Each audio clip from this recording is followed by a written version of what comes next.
حضرت سیدنا غوث اعظم رضی اللہ تعالیٰ عنہ فرماتے ہیں میرے اوپر صحاب نور چھا گیا اور آواز آئی عبد القادر تو نے اللہ کی اتنی عبادت کی ہے، اتنی ریاضت کی ہے کہ شریعت کا ہم تمہیں اب مکلف نہیں رہنے دیتے، اور اب تو نماز نہ پڑھے اور دیگر اعمال نہ کرے تو تجھے کوئی پکڑ نہیں، میں تیرے اوپر ایسے راضی ہو گیا ہوں۔ تو ایسے بادل سے آواز آئی، کہتے مان میرے دل میں خیال آیا کہ اگر عبادت کا مکلف نہ ہونا ہوتا تو امام الانبیاء صلی اللہ علیہ وسلم سے بڑھ کر کون اللہ کا مقرب تھا۔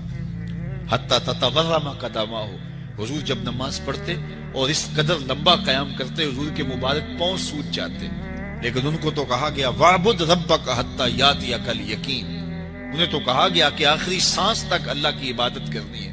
تو میں کون ہوں کہ مجھے کہا جائے کہ تو اب عبادات کا مکلف نہیں رہا، کوئی بات نہیں ہے۔ تو کہتے ہیں میں لا حول ولا قوت الا باللہ پڑھا تو وہ جو مجھے نور نظر آ رہا تھا وہ سیاہی میں بدل گیا۔ تو وہ ابلیس تھا جو اس رنگ میں مجھے بھٹکانا چاہتا تھا، کہا عبد القادر اس مرتبے پہ پہنچے ہوئے کتنے لوگوں کو میں نے گمراہ کر دیا، تیرے علم نے تجھے بچا لیا۔ تو میں نے کہا ظالم میرے علم نے مجھے نہیں بچایا، میرے اللہ کے فضل نے بچایا۔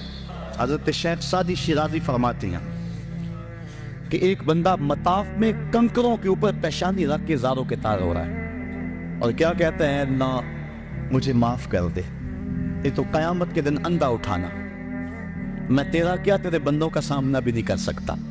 اتنے درد سے روتا ہے کہ لوگ اپنی دعائیں چھوڑ کے اس کے لیے دعا کرتے ہیں۔ ایک بندہ تو چھوڑ چھاڑ کے قریب کھڑا ہو گیا اور کہتا ہے مالک اسے معاف کر دے، مالک اسے معاف کر دے۔ کافی دیر کے بعد وہ شخص جو روتا تھا اٹھ کے جانے لگا۔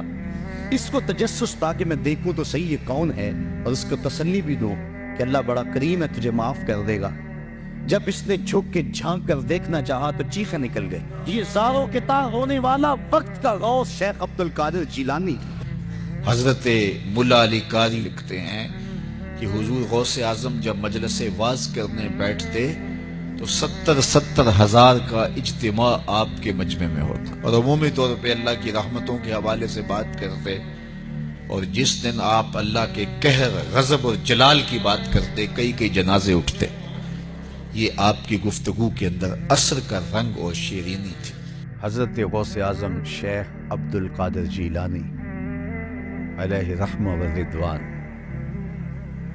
آپ سفر پہ جاتے ہیں تو ڈاکو پڑتے ہیں، سب کی تلاشی ہوتی ہے، آپ چونکہ کم عمر تھے تو سرسری سی تلاشی لے کے آگے آپ کو بھیجنے لگتا ہے ڈاکو۔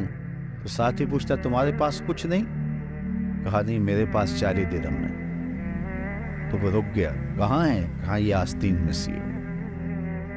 تلاشی لی تو واقعی 40 درہم تھے، اپنے سردار کے پاس لے کے جاتا۔ یہ بڑا عجیب سا بچہ ہے، لوگ ڈاکوؤں سے مال چھپاتے ہیں اور اس نے مجھے بتایا ہے۔ تو وہ بھی حیرت زدہ ہو کے پوچھتا ہے یہ کیا کہانی ہے؟ لوگ تو ڈاکوؤں سے مال چھپاتے ہیں اور تمہاری تلاشی ہو گئی تھی، تمہیں آگے بھیجتے بھیجتے اس نے پوچھ لیا تمہارے پاس بھی کچھ ہے؟ تو تم نے بتا دیا 40 درہم میں، تم خاموش رہتے یا کہتے نہیں میرے پاس کچھ نہیں ہے؟ کہا میری ماں نے رخصت ہوتے ہوئے میری آستین میں یہ 40 درہم سیے تھے اور ساتھ وصیت کی تھی بیٹا زندگی میں کبھی جھوٹ نہیں بولنا۔ میں ماں کی عہد پہ کھڑا ہوں، ماں نے مجھ سے عہد لیا تھا، اس عہد پہ